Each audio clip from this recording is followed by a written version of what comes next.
Now topic is angular displacement. So that the angular displacement of an object in a given time interval is defined as the angle which its position vector sweeps out in that time interval. Suppose an object is moving on a circular path with uniform velocity. The center of the circular path is O.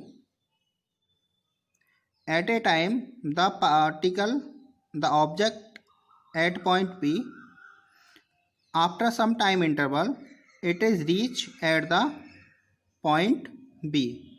So that OA is the position vector. So after some time interval, it is reached at point B. यानी sweeps आपका है ओ ए से आपका O B तक ये position vector क्या है sweeps हो जाएगा. तो एंगल आपका फॉर्म है आपका थीटा. तो ये जो एंगल आपका थीटा है ये थीटा एंगल ही आपका क्या बोला जाएगा angular displacement. Suppose the arc A B is L. ये आर्क ए बी आपकी क्या है एल के इक्वल है. हमने क्या मान लिया है arc AB equal to L and radius of the circular path is R. So that the angular displacement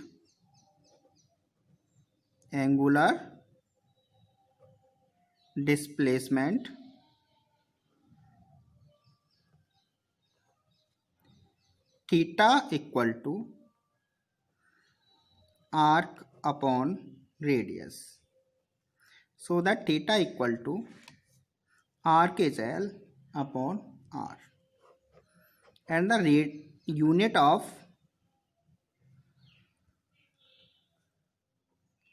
angular displacement is radian.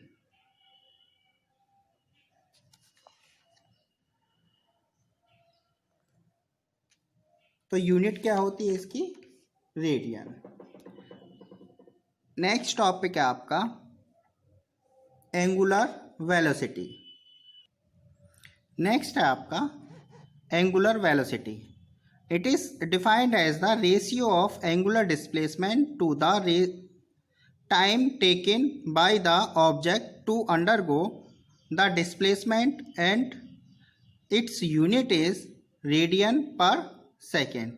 So that the angular velocity is equal to the ratio of angular displacement and time taken. So that angular velocity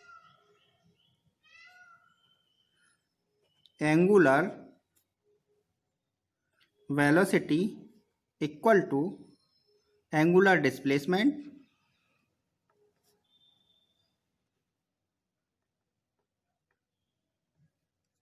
upon time taken. Angular velocity is denoted by omega. It is denoted by omega. So that the angular displacement is equal to delta theta and time taken is delta t. If delta t tends to 0, then instantaneous angular velocity is equal to limit delta t tends to 0 delta theta upon delta t. So that omega equal to d theta upon dt radian per second. If the time period is t and frequency is nu, if time period is t and frequency is nu, then omega equal to 2 pi by t और 2 pi new. ये आपके other फॉर्मूले हो जाएंगे। तो angular velocity आपकी क्या होगी कि the time the ratio between the angular displacement and time taken is known as angular velocity. तो एंगुलर वेलोसिटी के आपके फॉर्मूले हो गए omega equal to D theta upon D T और omega equal to 2 pi by T और omega equal to 2 pi nu. Here nu is the frequency and capital D is the time period. Now next topic is a relation between linear velocity and angular velocity. We know that angular displacement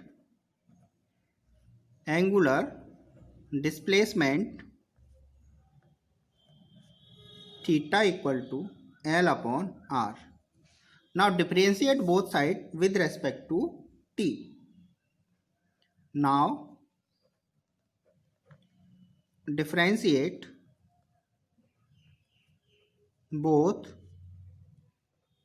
side with respect to t so that d theta upon dt equal to 1 upon r dl upon dt. d theta upon dt is known as angular velocity and dl upon dt is known as linear velocity, it means v, so that v equal to r omega. This is the relation between linear velocity and angular velocity. Its vector form is vector v equal to omega cross r. This is the vector form of angular velocity and linear velocity. Next topic is angular acceleration. It is defined as the ratio of change in angular velocity of object to the time taken to undergo the change in angular velocity. It is denoted by alpha and the unit is radian per second square, so that angular acceleration is equal to the ratio between change in angular velocity and time taken, so that angular acceleration is equal to change in angular velocity upon time taken, so that limit delta t tends to 0, delta omega upon delta t, so that limit delta t tends to 0, delta omega upon delta t. ये जो आपका आएगा acceleration, ये आपका instantaneous acceleration होगा। तो alpha equal to D omega upon D T radian per second square. This is the angular acceleration. Now relation between linear acceleration and angular acceleration. We know that v equal to r omega. Now differentiate both sides with respect to t. Differentiate both sides with respect to t, so that dv upon dt equal to r into d omega upon dt. Here dv upon dt is the linear acceleration and denoted by a, so that dv upon dt is equal to a, and d omega upon dt is the angular acceleration, so that it is equal to alpha. So that the relation between linear acceleration and angular acceleration is a equal to r alpha. Its vector form is vector a equal to alpha cross r. This is the vector form.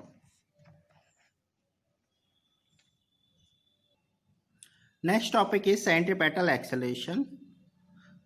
Acceleration acting on the object undergoing uniform circular motion is called centripetal acceleration.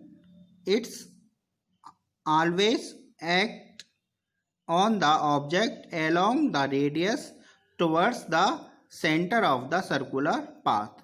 यानी centripetal acceleration आपका क्या है, मान लीजिए कोई object आपकी क्या है एक सर्कुलर पाथ पर यूनिफॉर्मली आपकी क्या है सर्कुलर मोशन कर रही है, ठीक है। ये आपका क्या है एक सर्कुलर पाथ है और इस पाथ पर कोई भी ऑब्जेक्ट आपकी क्या है यूनिफॉर्म सर्कुलर मोशन आपकी क्या है कर रही है.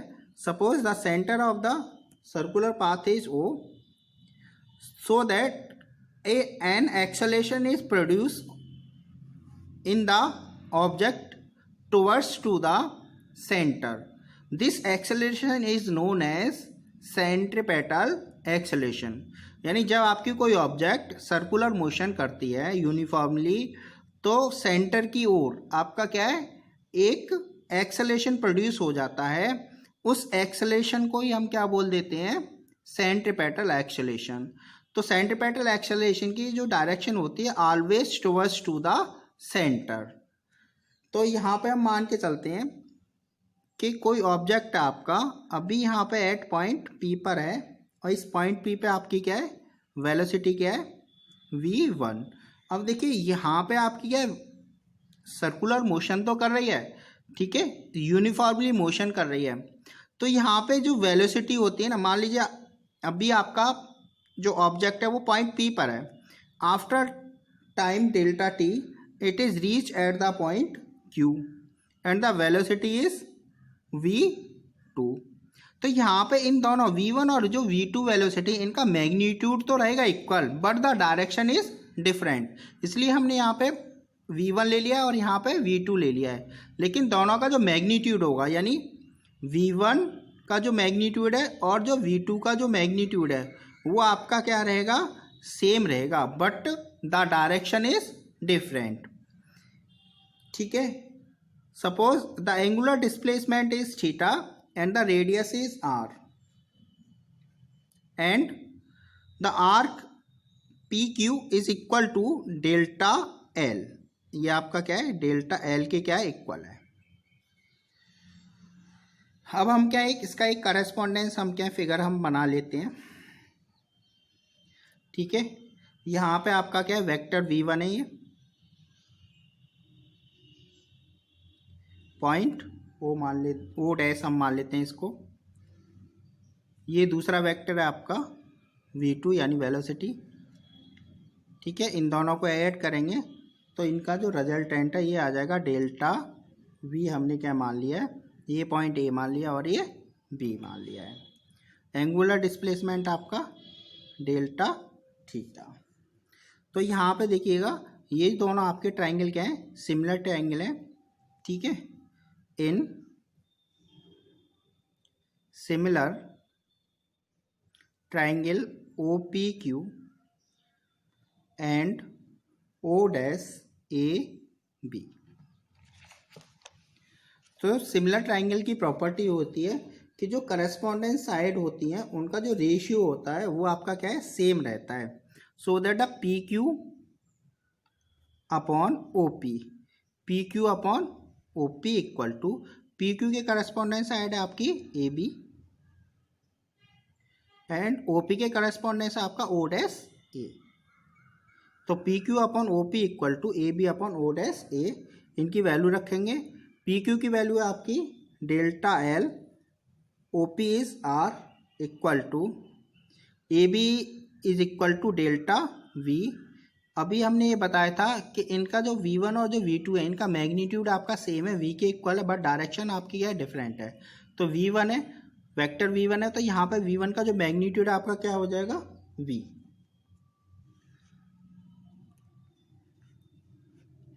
If time interval delta T tends to 0, then 1/r limit delta t tends to 0 delta L upon delta t equal to 1/v limit delta t tends to 0 delta v upon delta t। ठीक है, यहाँ पे हमारा क्या है, ये जो equal होगा आपका किसके इक्वल हो जाएगा, आपका v के इक्वल। ये आपकी क्या इंस्टेंटेनियस लीनियर वेलोसिटी हो जाएगी। तो ये हो जाएगा आपका 1/r इंटू वी, और ये आपका क्या है limit delta T tends to 0 delta V upon delta T, ये आपका क्या है इंस्टेंटेनियस एक्सेलरेशन हो जाएगा। तो 1/v इंटू ए आर। ठीक है, ए आर का मतलब क्या है, रेडियल एक्सेलरेशन, या फिर हम क्या है इसको सेंट्रीपेटल एक्सेलरेशन भी बोल देते हैं। तो यहाँ पे आपका A R equal to V square, V का हमने मल्टीप्लाई कर दिया है वी स्क्वेयर अपॉन आर, तो ये आ जाएगा आपका सेंट्रीपेटल एक्सेलरेशन। तो centripetal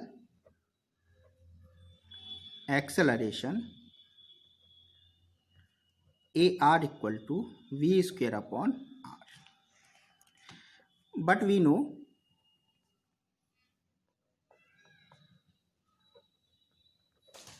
v equal to R omega. तो हम क्या यहाँ पे v की जगह हम क्या रख देंगे R omega, so that A R equal to R omega का square upon R, R square omega square upon R, R से एक पावर कैंसिल हो जाएगी, तो A R equal to R omega square. तो ये आपके क्या है दो फॉर्मूले आ गए कि centripetal acceleration is equal to V square upon R equal to R omega square.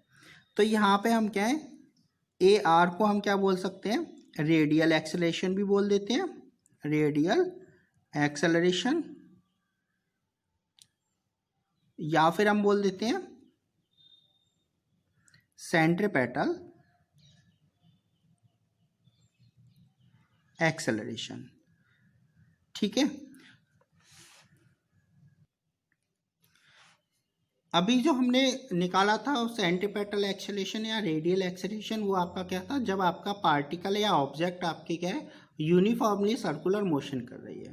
ठीक है, यदि हमारी ऑब्जेक्ट या पार्टिकल वेरिएबल सर्कुलर मोशन कर रहा है, ठीक है, यानी इसमें आपका क्या है वेरिएबल सर्कुलर मोशन कर रहा है, तो उसके अंदर आपके क्या है दो तरह के एक्सेलरेशन आपके प्रोड्यूस होते हैं। एक तो होता है आपका रेडियल एक्सेलरेशन, जिसकी डायरेक्शन आपकी क्या है सेंटर की ओर होती है।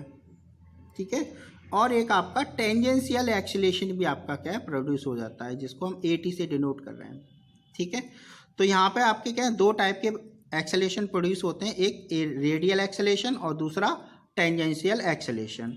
मान लीजिए इनका जो रिजल्टेंट है ये आपका क्या है ए है, तो ए, अब ये देखिएगा ये आपकी क्या एक तरह से रेडियस है, तो ये रेडियस और ये आपका टेंजेंट है आपका, तो ये दोनों इन दोनों के बीच का जो एंगल है आपका 90 डिग्री हो गया।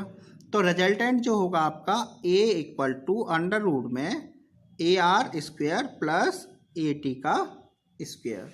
तो यहाँ पे मैं ए टी आपका क्या है टेंजेंशियल एक्सेलरेशन,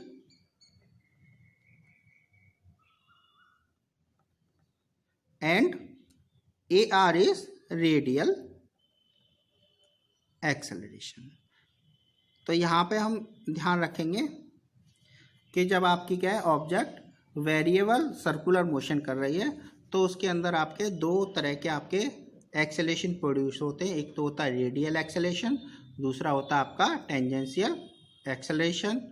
ठीक है, इन दोनों का जो रिजल्टेंट है वो इक्वल होगा अंडर रूट में A R square plus A T का स्क्वेयर।